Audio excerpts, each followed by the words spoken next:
Hello everyone, I Professor D.V. Repe welcomes you all in third year Mechanical Engineering Department. In fifth semester of Mechanical Engineering, we are going to study the Power Engineering and Refrigeration subject. In this subject, there will be end semester exam, theory exam of 70 marks, progressive assessment that will be for 30 marks, and in practical progressive assessment that will be for 25 marks, and end semester exam that will be for 25 marks in presence of external examiner. Now in third year of mechanical engineering, what is the need of studying this subject, power engineering and refrigeration? Now as we know, there are so many power producing and absorbing devices in mechanical engineering, and it is necessary for mechanical engineer to analyze working of these devices as well as to plot the performance of these devices. The devices may be power producing devices like internal combustion engines, gas turbines, or it may be power absorbing devices like compressor, refrigerator, and we have to study all the details about these equipments.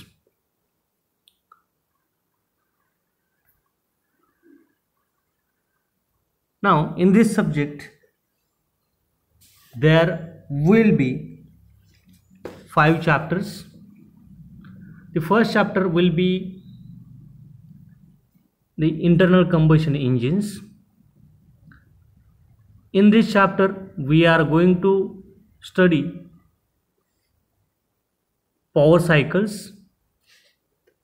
In power cycles there are different types of cycles like the idle cycle, Carnot cycle, Otto cycle which is for petrol engine, diesel cycle, dual cycle, and we are going to calculate the efficiencies for different cycles.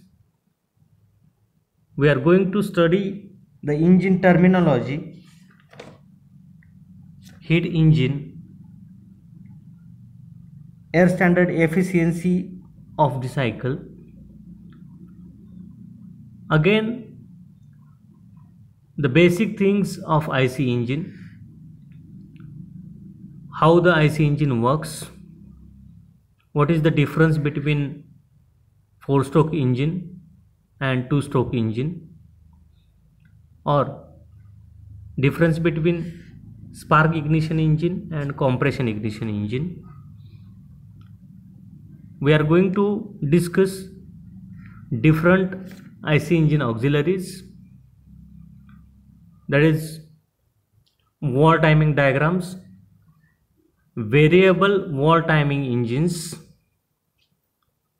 its concepts and arrangement.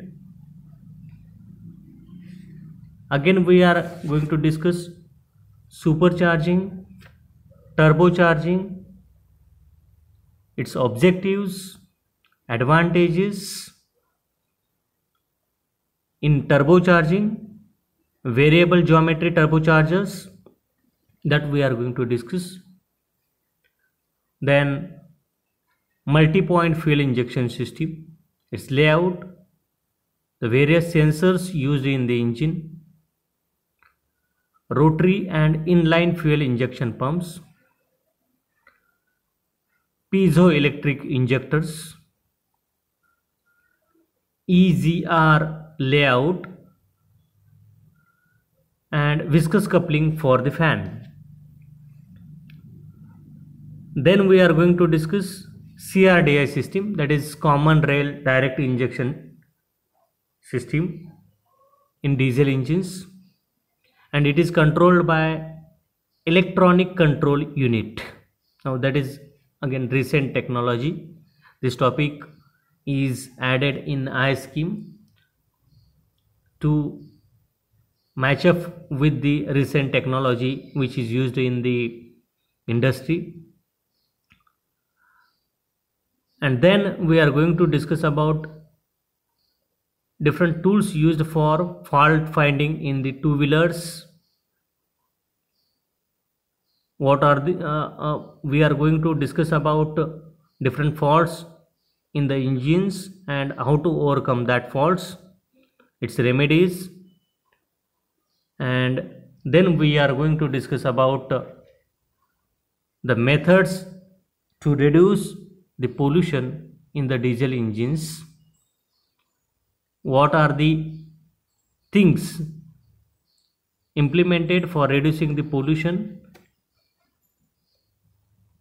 in different stages, like Bharat stage 1, Bharat stage 2, Bharat stage 3, Bharat stage 4, like that.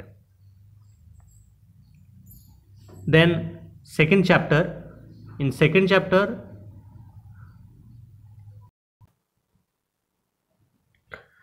the second chapter is the testing of IC engines and emission control. In this chapter we are going to test the IC engine. In that we are going to conduct experiments like Morse test,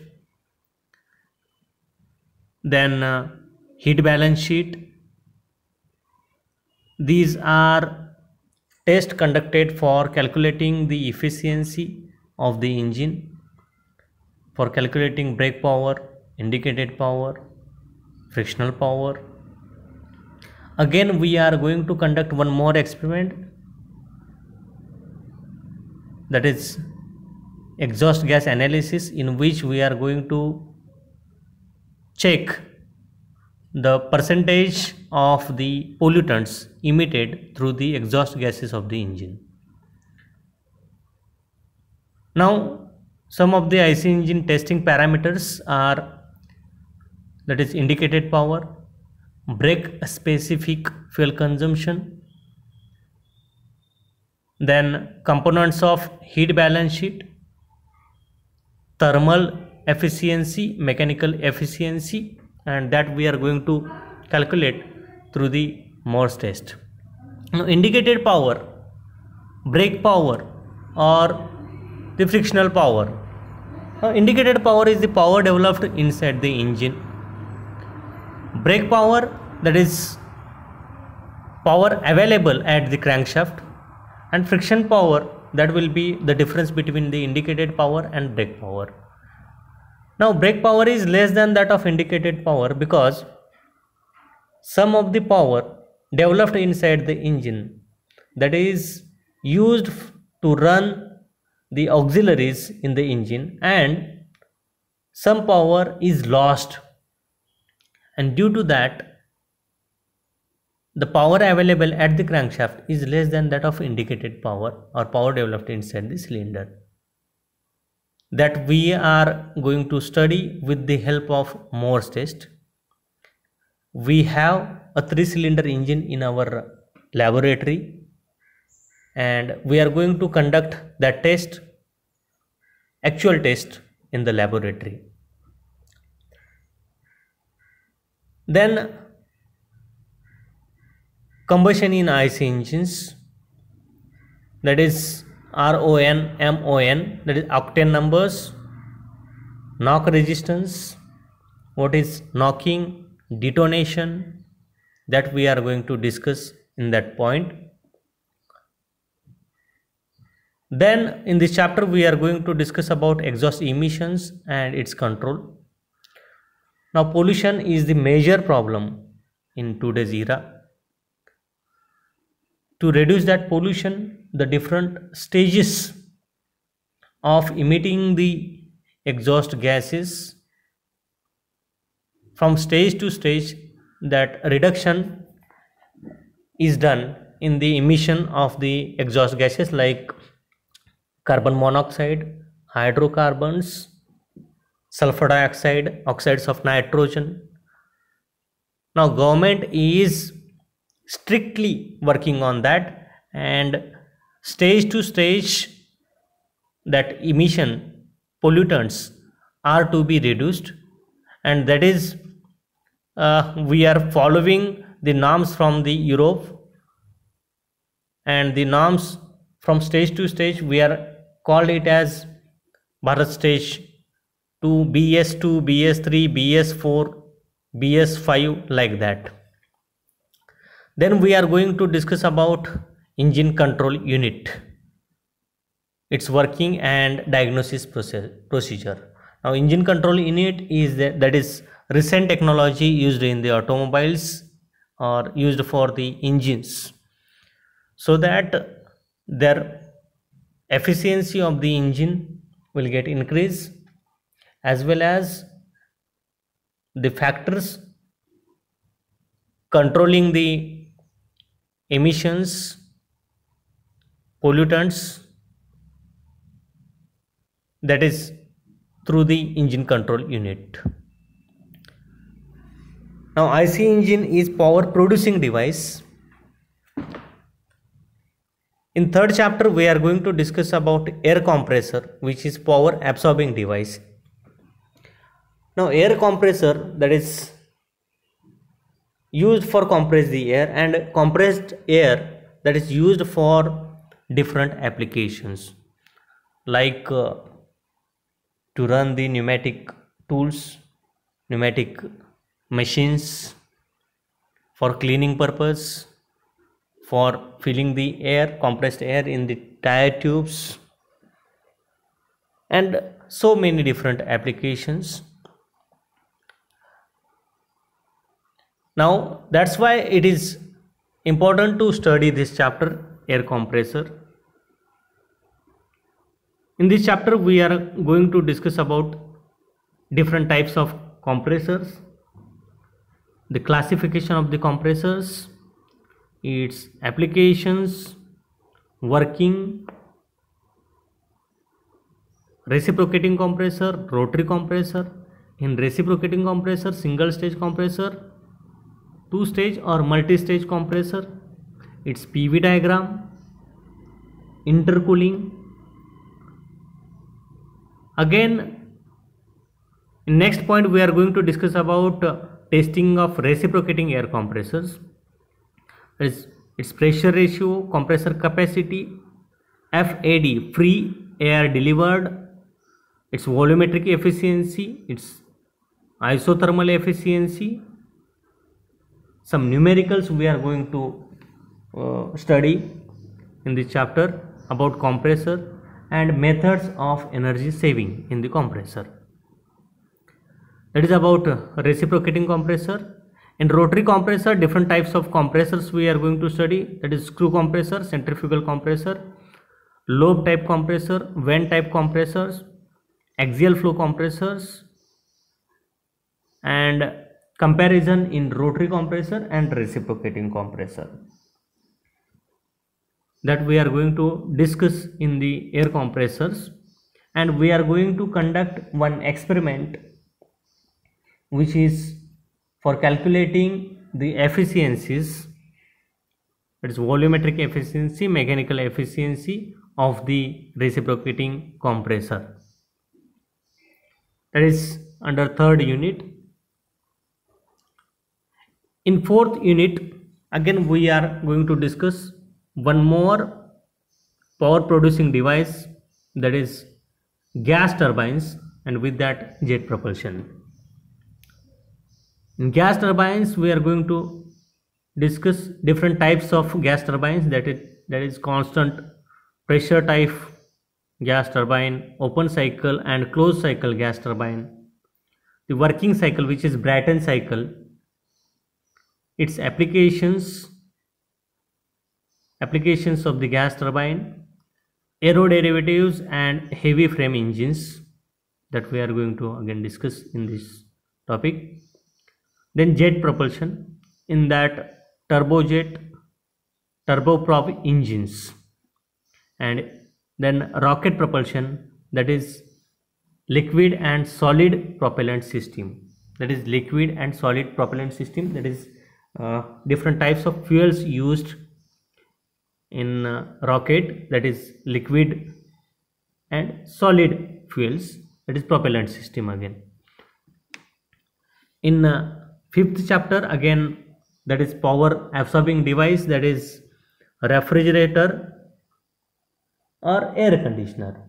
In that refrigeration and air conditioning chapter, we are going to discuss about refrigeration, that is what is the unit of refrigeration, that is ton of refrigeration, energy efficiency ratio, Carnot cycle,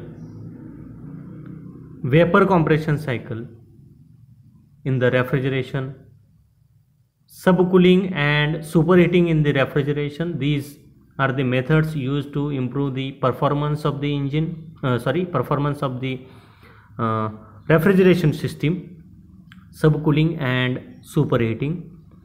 In subcooling, that method is used to increase the coefficient of performance, COP, of the engine, of the refrigerator.